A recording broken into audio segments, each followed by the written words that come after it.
Hi friends, welcome back to my YouTube channel. So first of all, please subscribe to my YouTube channel. Then coming back to our today's topic is cardiovascular diseases. In this video, we will discuss its types of cardiovascular diseases, causes, diagnosis, treatment, and symptoms. So let's start the video. Cardiovascular diseases. Cardiovascular diseases in simple terms can be defined as diseases related to heart or blood vessels. The cardiovascular system of the body is responsible for the transportation of blood throughout the body. The cardiovascular system is also known as the circulatory system. The main element of the cardiovascular systems are the hearts, veins, arteries and blood capillaries. If any of the element of the cardiovascular system is not able to perform its function properly, the cardiovascular diseases occur. The failure of the cardiovascular systems can result in instant death. तो cardiovascular disease किससे relate करती हैं? Heart से या blood vessel से heart की। तो cardiovascular system किस लिए रिस्पॉन्स करते हैं कि वो ब्लड को सर्कुलेट करती हैं थ्रू आउट द बॉडी, और उसे हम क्या कहते हैं? कार्डियोवैस्कुलर सिस्टम को सर्कुलेटरी सिस्टम भी कहते हैं। उसमें क्या क्या ऐड होता है? Heart, veins, arteries, blood capillaries. और अगर कार्डियोवैस्कुलर सिस्टम का कोई भी फंक्शन प्रॉपरली वर्क ना कर रहा हो तो उसे हम क्या कहेंगे? डिजीज़ वो कहलाएगी, डिजीज़ अकर हो जाएगी। The failure of the cardiovascular system can in instant death. और अगर वो फंक्शन प्रॉपर ना करे डिजीज़ के बाद, अगर वो डिजीज़ भी प्रॉपर सही से ठीक ना हो सके तो वो किसकी तरफ जाएगी? फेलियर की तरफ जाएगी और इंस्टेंट डेथ भी हो सकती है। Now the most common types of cardiovascular disease. Number 1, CAD. Coronary artery disease is also called CAD, is an artery disease occur when the arteries that supply blood become narrow due to the buildup of plaque. This buildup of plaque is known as arteriosclerosis. तो CAD क्या है? Artery disease है, और उसमें क्या होता है कि वो सप्लाई करती है ब्लड को, लेकिन अगर वो नैरो हो जाए, किसकी वजह से? प्लैक हो जाए वहाँ पर, तो इसको हम क्या कहेंगे? Atherosclerosis. High blood pressure is also called hypertension, is a condition in which impact of the blood against the artery wall is too high. तो हाई ब्लड प्रेशर क्या है? जिसकी वजह से ब्लड का प्रेशर इंक्रीज हो जाता है towards its walls of artery. तो उसमें क्या होगा कि हाई ब्लड प्रेशर हो जाएगा, और वो भी किसको करेंगी? कार्डियोवैस्कुलर डिजीज़ की टाइप बन जाएगी। Third one is cardiac arrest, is a condition when the heart suddenly stop to function. When the heart stop beating and the transportation of oxygen rich blood is stopped, resulting in unconsciousness. तो क्या होगा कि heart का work proper नहीं कर रहा, तो इसकी वजह से क्या होगा? कार्डियक अरेस्ट हो जाएगी, जिसकी वजह से पेशेंट डाई भी हो सकता है, क्योंकि वो उसके हार्ट बीट ही नहीं कर रहा और due to the lack of the oxygen. And the fourth most common type of cardiovascular disease is stroke.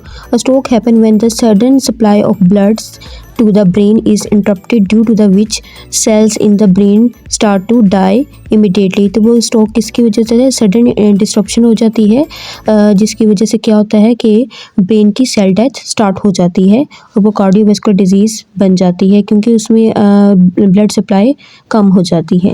Moving towards its causes, cardiovascular system. Now moving towards the most common behind the cardiovascular disease is the development of plaque in the arteries and blood vessels that lead to heart. Other factors related to cardiovascular diseases are smoking. Smoking हमारी बहुत ज़्यादा होती है, जिसकी वजह से CAD हो सकता है।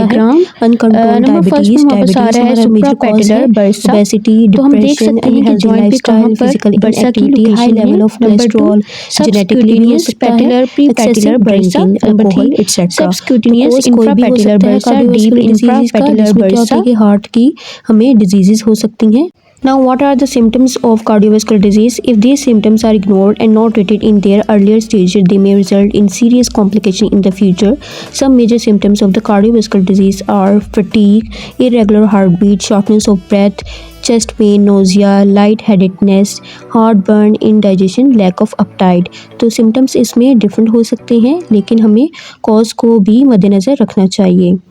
Now, what are the diagnoses of cardiovascular disease? The diagnosis of the cardiovascular disease depend upon the patient's heart condition. Beside physical examination and asking about your medical history, a cardiologist like to perform some diagnostic tests. Number 1, ECG, electrocardiogram, records the electrical activity of the heart. It detects the abnormal pattern of your heartbeat. It checks if the heart valves are working properly or not. तो ECG क्या करता है? Electrical activity को देखता है कि हमारा heart work proper कर रहा है या नहीं। Magnetic resonance imaging, MRI of heart. Cardiac MRI creates the still and moving picture of the heart and other major blood vessels. तो MRI में हम क्या देखते हैं कि एक पिक्चर देखते हैं हार्ट की मूविंग्स तो उससे हमें पता चल जाता है कि ब्लड वेसल्स में कैसा ब्लड फ्लो हो रहा है, इधर इसमें क्लॉटिंग है या नहीं। Now the third test is CT scan. The CT scan of the heart is imaging method that create a detailed picture of the heart and its blood vessels. CT scan uses X-ray to create picture of circulatory system. तो CT scan भी हम कर सकते हैं। Blood test. The blood test is done to check the level of the cholesterol, fat, sugar and protein in your blood. Increase the amount of the any unhealthy element in your blood increases the risk of the heart disease. तो हमारे पास blood test भी बहुत ज़्यादा ज़रूरी है cardiovascular disease को check करने में कि हमारा कोलेस्ट्रॉल मेंटेन है, शुगर डायबिटीज़ हमारी मेंटेन है, प्रोटीन वगैरह, तो ये बहुत ज़्यादा ज़रूरी है कि हम इसको अर्ली डायग्नोज कर लें। Now moving towards its treatment, the best way to prevent the risk of the cardiovascular disease is to adopt healthy lifestyle. However if a person is already diagnose with cardiovascular disease, the combination of the medicine and the surgery is use to bring back their life on track.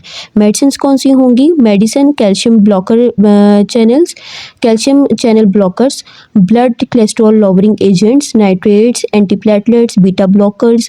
और surgery की अगर बात करें तो surgery में हमारे पास CABG आएगा, stent procedures, heart valve replacement होगी या पूरा का पूरा हार्ट ट्रांसप्लांट कर दिया जाएगा।